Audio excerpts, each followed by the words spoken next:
This week on Africa Update, British Cameroon seeks redress of referendum on sovereignty 6 decades after amalgamation with French Cameroon.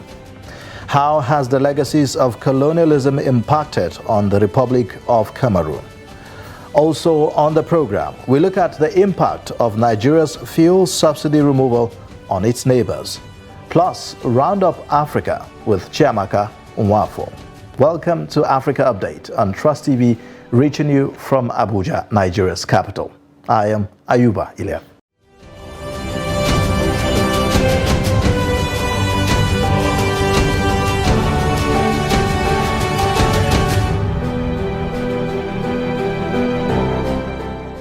The Republic of Cameroon is one of the African countries that has continued to live with the consequences of the artificial borders and mixed civilization introduced by the Europeans. With the colonization of Cameroonians by Germany, Britain and France, the bilingual country finds itself in a very peculiar situation, having a dual identity of an Anglophone and a Francophone country all at the same time. While the British Southern Cameroon remains an English-speaking region, the French Cameroon remains the dominant region of the country. But with two foreign official languages, different principles of law, different educational system, with each of the divides taken after the practices of its colonial master, the polarization has resulted in an agitation for self-determination as British Southern Cameroon cries out for marginalization.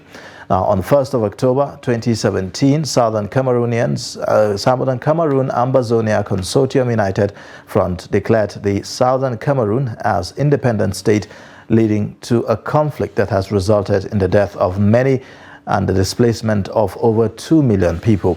The leader of the interim government of the Southern Cameroon, Dr. Samuel Sarko, have cried out to the United Nations to wade into the crisis between the Southern Cameroon and the Republic of Cameroon. But the crisis continues. Joining me to discuss this on Africa Update is Fabrice Lena, Secretary General, Popular Action Party in Cameroon and a human rights activist. Thank you so much for joining us, Fabrice, on Africa Update today. Thank you for having me as you guys. Greetings from here. All right. Well, to give us a background, could you take us through the genesis of this conflict that we hear about in Southern Cameroon? Well, Southern Cameroon's conflict stemmed as far back as 1961. That's where I can take the history from, where at the wake of independence, the United Nations at that time, UNO, decided that the Southern Cameroon can only get independence by joining the Federation of Nigeria or the Republic of Cameroon, who were already independent. And it was quite a tough question because many people in the Southern Cameroons at that time thought that it could be wise or even better if they had been given the opportunity to have independence as a sovereign state, given that they had all the capacities and elements that make up a state. We're talking about population, territory, and a government. Well, this was not the case as the United Nations and the international community at that time just put up the question of plebiscite of whether people of Southern Cameroon had to have independence with the Federation of Nigeria or the Republic of Cameroon. Historically, the Republic of Cameroon and the people of Southern Cameroon were a singular country before the Germans and just before the two wars.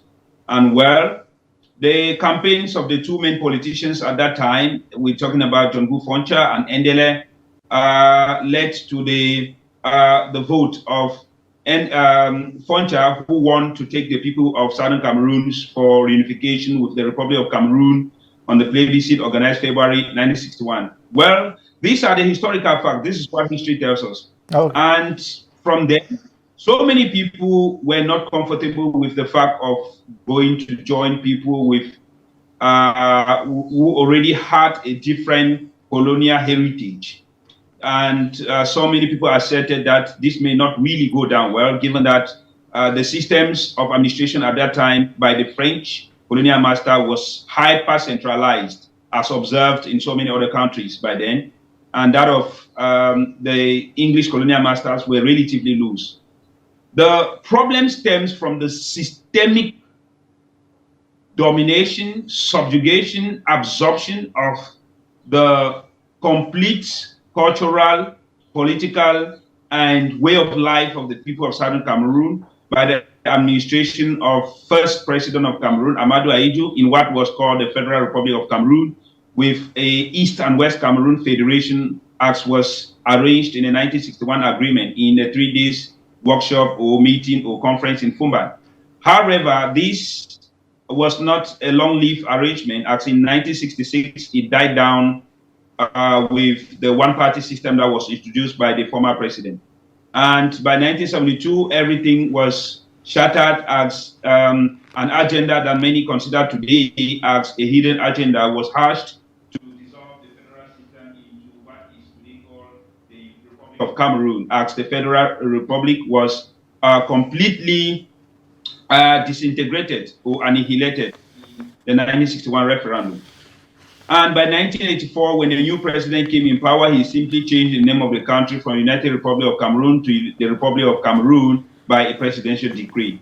Many Southern Cameroon activists, politicians, leaders said that this particular change by decree will cause a problem in the future because the people had not voted for this or had not argued for this, or in the gentleman agreement of 1961, this was not the aspiration of the people. However, the social life and the welfare of the people is not even reflected in the way the government is being managed. So the idea of seceding, the idea of not wanting to continue in this union started as far back as 1961, and then the spirit or the emotions or the request for this grow over time as there came any action in the episode of the history of this country when the central government attempted to further marginalize the people. Okay. And this came to be the elastic limit point in 2016 with the teachers and lawyers manifestation that turned to a full-blown conflict when the government of Cameroon or the central government of Cameroon refused to grant a requested federal republic in 2016 by many discussions that failed, and then led now to the declaration of the Southern Cameroon Republic by separatist activist groups abroad.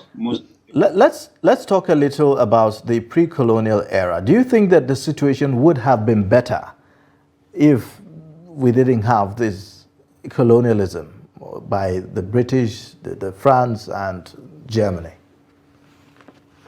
Absolutely, absolutely. You need to come to Cameroon, my brother. You need to visit Cameroon and see.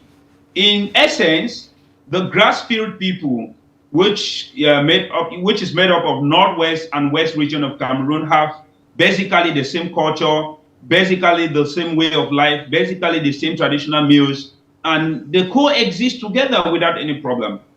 The coastal people, made up of southwesterners, which is partly English-speaking community and partly littoral region of Cameroon, they are the same people having a lot of historical connections and a lot of cultural connections that put them together. And due to the migrations that happened before the colonial era, the movement of the people from one area to another before settlement, we are a mix, of Tika, Bantu, and these different groups and the Fulbeys of the north that make up this kind of homogeneous or heterogeneous country called Cameroon. We would have been a consolidated country if we were existing in the typical African empire without the influence and intoxication of Western powers. Okay, now to what extent do you think that this bilingual nature of Cameroon has impacted on the growth and development of the country, where you have this, English and French speaking, differently? In terms of the country's own propensity towards welfare or a kind of improving the life of citizens by this diverse of culture, it's negative, because Since independence, the country had never had a government that is using its own colonial heritage, advantages, or positive points for the benefit of its people. It has always been to conserve power. It has always been to maintain those who are in power ad infinitum. So it has not actually helped in the development of the country in any way, given that Cameroon should not be experiencing the kind of cost of living it's experiencing today, or the low level of infrastructural development it's having today, or the low level of unemployment that young Cameroonians are having today, or even finding themselves in a situation of conflict because of colonial heritage, languages, or culture, you see. So the bicultural nature of the country had not been used wisely by those in power, and that's why it is bringing us trouble. How would you say politicians have cashed in on this to their advantage? You could talk, I mean, you being a politician yourself, so let me hear from how, you know, your colleagues have used this to their advantage. It's very easy in Cameroon for a politician to say, hey, guy, you don't have to trust these English-speaking guys because, you know, they have this way that they want to take your power. This is your power. It belongs to you. So, you know, partisan politics is divisive by nature. And that's why politicians whose understanding of politics is for personal benefit will always use languages of divide and rule, of putting people at loggerheads so that they can strive to put their team into mental exercise and see how they could better divide the citizens to stay in power. You know, in Cameroon, it's a common place for the party in power to select the elites of these different communities who agree with them and are ready to take a certain amount of swollen envelopes or money to sell their people, mortgage the future of their people, mortgage infrastructural development of their people for their political powers, for their political benefit. Even if the society is collectively poor or collectively infrastructurally low or underdeveloped, they don't care much. All they care perhaps is their stomach, what they got to eat, and how they're going to survive in a messy environment. So this is the kind of politics that the old, outdated politicians in Cameroon have been playing all along. And that's why young politicians like us are saying this is not the kind of politics that have to be practiced in Cameroon or even in any part of Africa. It will not help us.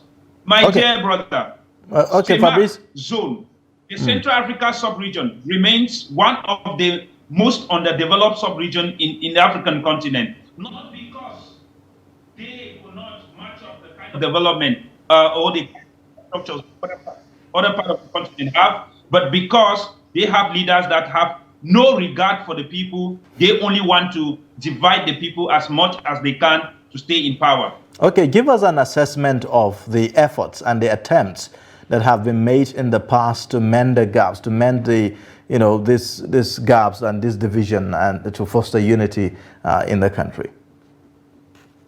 Well, I can only say things that statesmen, noble statesmen have done. People like Justice Aya Paul Abine, people like Dr. Simon Munzu, people like Madame Edith Kabangwala, people like late Penda Ekuka Christian. Those are statesmen that at one point or the other in the history of this country, they've tried to advise the former government or the present government on how to run the issues of the country without necessarily accruing to conflict.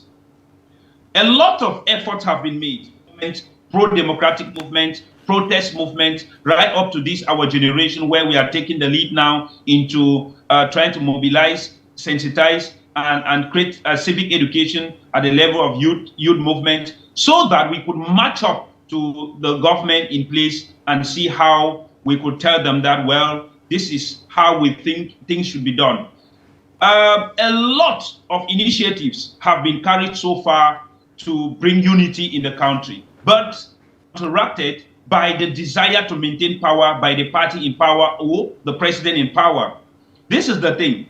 In 1990, 1982, we had elections in Cameroon that the first ever presidential candidate, Nijon Fundi, who is still alive today with the XDF party, won clearly these elections, but it was diverted because the interest was to guard power for the French majority, and they were very, very skeptical and scared of giving the political leadership to the Englishman Nijon Fundi from the English-speaking community of Cameroon. In 1994, a conference was held to address the Anglophone marginalization and the minority right of Cameroon that led to what was called the 1996 Constitution. And in this constitution, all what in Cameroon is known as the appointive system of appointing governors, appointing DOs and SDOs to be supervising the work of elected officials had to be abolished to the favor of voted mayors, city mayors, parliamentarians. But these things have never been implemented. The 1996 Constitution is 28 years old today, my brother, and it has never been implemented till date. That means conflict had to arise in 2016 for the government to start saying, hey, we are going to open the English-speaking law department in Enam, in what they call in Cameroon, the School of Public Administration. Hey, we are going to open a commission for bilingualism and multiculturalism so that we could talk about our language diversity and maybe cultural diversity. We are going to open a commission for the... So all these things are coming because people have gone to the roots to protest. And you know, of course, sometimes when people get too angry, they do not want again the little things that would have made them happy before they got angry. And this is the situation of the country today. Okay. He will say that the former government and the present government have not achieved anything as far as consolidating the national unity of Cameroon is concerned, as far as improving the infrastructure of Cameroon is concerned, as far as bringing Cameroonians to a certain level of livelihood or even sustainable welfare in their own country. So they have completely failed to deliver to the people of Cameroon. And that is why you're seeing a lot of agitations left and right rising up to the level of separatist movements in the country. Could you give us an idea of the role that the international community has played, maybe multilateral organizations such as the UN, the AU? How much role have they played in making sure that there's stability in Cameroon with the whole Ambazonian movement? I will start by the role that Nigeria has played. You know, Nigeria has played mixed role because the state of Nigeria, as the country sharing the largest terrestrial and maritime boundaries with Cameroon, at one point decided to play the international politics with the central government of Cameroon, Abuja-Yaoundé relationship. Meanwhile, the neighboring states of Nigeria to Cameroon, from Adamawa State, Taraba State, Cross River State, Akwa Ibom State, have played their role like a host community to the thousands of refugees that went there to seek for refuge in the tough times of 2018 to 2020. However, this role is not sufficient as Africans for us to sit and say what is wrong with our communities and why must we wait for AU and UN to come before ECOWAS and CEMAC leaders sit down to say that what is happening in CEMAC? Why are people dying in CEMAC? You know, why are people dying in ECOWAS? You know, we should first of all look at these sub-regions before we go to the multilateral level. Why? Because if the CEMAC sub-region is not going to talk to President Paul Biya about his own mistakes in his own country as a politician, his own blunders, not the UN will come to play a fair role because they are happy that the ECAS and the CEMAC is ineffective and incapable of performing their function as a political and economic community union, being able to regulate their own issues in their own area. There is no head of state in the Central Africa sub-region that had ever made any statement concerning the conflict in Cameroon since 2017 to present. Not even Chad, not even Congo, not even Central African Republic, not even Equatorial Guinea, you know. And very little head of state in the other part of the continent have talked about this. Notably, I can remember late J.J. Rawlings in Ghana had spoke, but as a former head of state, and maybe some other statesmen, but not sitting head of state have made or taken official stands. Why? So the AU have played this kind of dwindling role of, okay, we condemn human rights violations in Cameroon. We think that there should be some kind of actions that will be taken. We will be investigating what is happening. After the investigation, what next? Well, all right. So it's a very good place to say the question that you are asking, what next? The question that you are asking, what next? Let's go there. In 1 minute or two, briefly, talk to us about the way forward here. Well, as a politician, I am mobilizing the youth group of Cameroon to look forward to the elections of 2025 because only political participation and civic engagement of Cameroonian people is going to solve their problem. It's not going to be a international community come and impose on Cameroon whatsoever, the issue of sovereignty and all the like place. So we are mobilizing Cameroonians for all the strategies possible, democratic and non-violent, to remove the power in place and replace them with a legitimate and legal power that will respect the people of Cameroon and take Cameroon to the place that it deserves in Africa.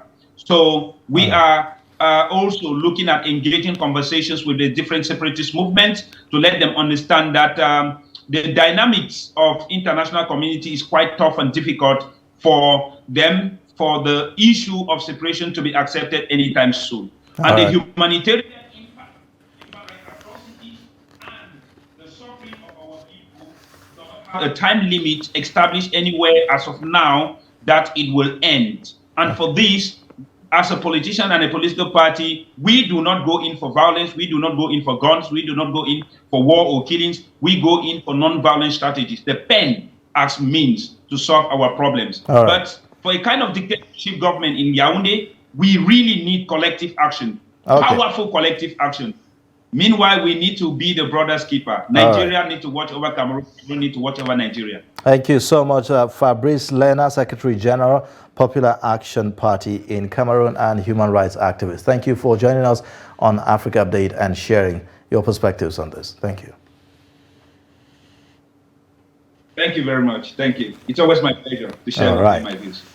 Well, you're watching Africa Update on Trust TV, reaching you from Abuja, Nigeria's capital. Coming up, we'll take a look at the impact of Nigeria's fuel subsidy removal on its neighbors. The porous borders between Nigeria and neighboring countries have created an enterprise for smugglers who purchase large volumes of petrol at a subsidized rate in Nigeria and sell at market prices in neighboring countries. In June 2022, the managing director of the NNPC Limited indicated that daily consumption of petrol had increased to over 103 million liters per day and that at least 558 million liters were being smuggled. This means that the smugglers and other West African countries benefited more from fuel subsidy than Nigerians. A video of motorcyclists from Cameroon protesting Nigeria's fuel subsidy removal has since gone viral. Take a look.